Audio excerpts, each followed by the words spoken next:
চেঙেলীয়া লৰাৰ আড্ডা কি ক'ব আৰু কিন্তু চেঙেলীয়া লৰাৰ আড্ডাটো কি দেখিছেনে এয়া কিংফিচাৰ বিয়েৰৰ বটল মদৰ বটল লৈ পথাৰৰ তিনিআলিত বা পথাৰৰ তিনিআলিত নহয় পথাৰৰ পুলৰ কাষত এইদৰেই তেওঁলোকে আড্ডা মাৰে আৰু মদ খাই মেলি বটল পথাৰত পেলাই থৈ যায় আকৌ পুনৰ কৈছোঁ আগতেও আপোনালোকক মই ভিডিঅ' বনাই দিছোঁ পথাৰৰ পাৰত সদায় জানিব লাগে পথাৰৰ কিনাৰত বটল যদিও মদ খাই মদ খোৱা বটল লগত লৈ যাব লাগে ইয়াত এনেকৈ পেলাই থৈ যোৱা পথাৰত ভাঙি পেলাই থৈ যোৱা এই ধৰণে যি আৱৰ্জনা সৃষ্টি কৰে ফলশ্ৰুতিত কৃষকসকলে বহু সমস্যাৰ সন্মুখীন হ'ব লগা হয় আৰু এয়া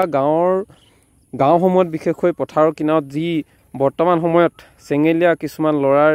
মদ খোৱাৰ যি উৎপাত বাঢ়িছে মদ খাবলৈ বিভিন্ন ঠাইৰ পৰা আহি এনেধৰণৰ ঠাইত আহি পথাৰৰ নিৰ্জনতাৰ সুযোগ লৈ পুলত বহি সন্ধিয়া সময়ত মদ খাই বটল ইয়াত পেলাই থৈ যোৱাটো কিমান এটা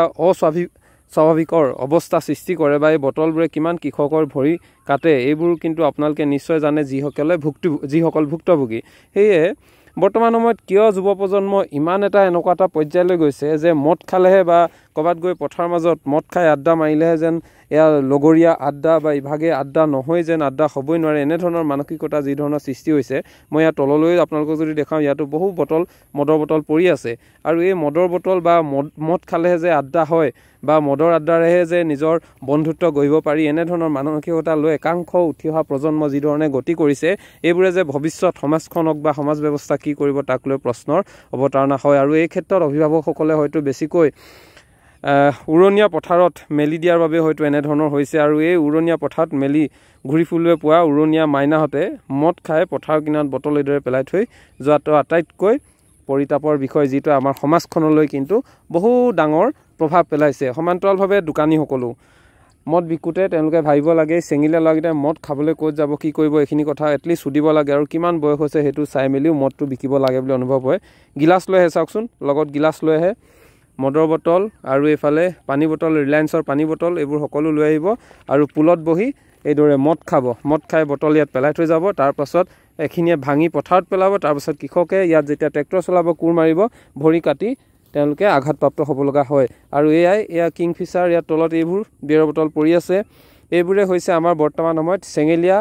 উদণ্ড ল'ৰাৰ উৎপাত আৰু ইহঁতৰ উৎপাতত এতিয়া থাকিবলৈ এতিয়া সমস্যাৰ সন্মুখীন হ'ব লগা হৈছে আৰু এনেকুৱা এটা পৰ্যায়লৈ গতি কৰিছে মদৰ আড্ডা নহ'লে যেন জীৱনত আৰু একো নাই বন্ধুত্ব যেন হ'বই নোৱাৰে এনেধৰণৰ মানসিকতা গঢ় লৈ উঠা এই চেঙেলীয়াবোৰক কিদৰে আচলতে ৰক্ষা কৰিব পাৰি কিদৰে এটা শিক্ষা দিব পাৰি কিদৰে অভিভাৱকসকলে তেওঁলোকক ৰক্ষণাবেক্ষণ দিব কিদৰে তেওঁলোকক জীৱনৰ প্ৰকৃত জ্ঞান অৰ্জন বুলি এইটো কাৰণে কৈছোঁ কাৰণ এতিয়া সময়ত জ্ঞান অৰ্জন কৰিছে কিন্তু জ্ঞান অৰ্জন কৰিছে যদিও সেই জ্ঞান ক'ত কেনেকৈ খটাব লাগে মানুহক কিদৰে ব্যৱহাৰ কৰিব লাগে কেৱল শিক্ষাগত জ্ঞান পালেই যে হ'ব এইটো নহয় আচাৰ আচৰণকে আদি কৰি পঢ়াত ভাল হ'লেই যে মদ খাই যে উতনুৱা হৈ থাকিলে পঢ়াত ভাল হ'লেও একো নাই এনেকুৱা নহয়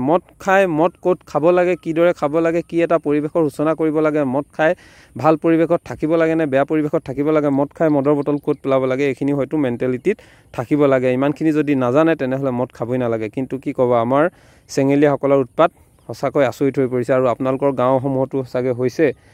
আমি বহু ভুক্তভোগী বহু কৃষকৰ ভৰিত চিচাৰ সোমাই গৈছে আৰু এনেধৰণৰ কাম কৰি থকা আমাৰ চেঙেলীয়া মাইনাসকলে কেতিয়া বুজি পাব তাক লৈ কিন্তু প্ৰশ্নৰ অৱতাৰণা হয়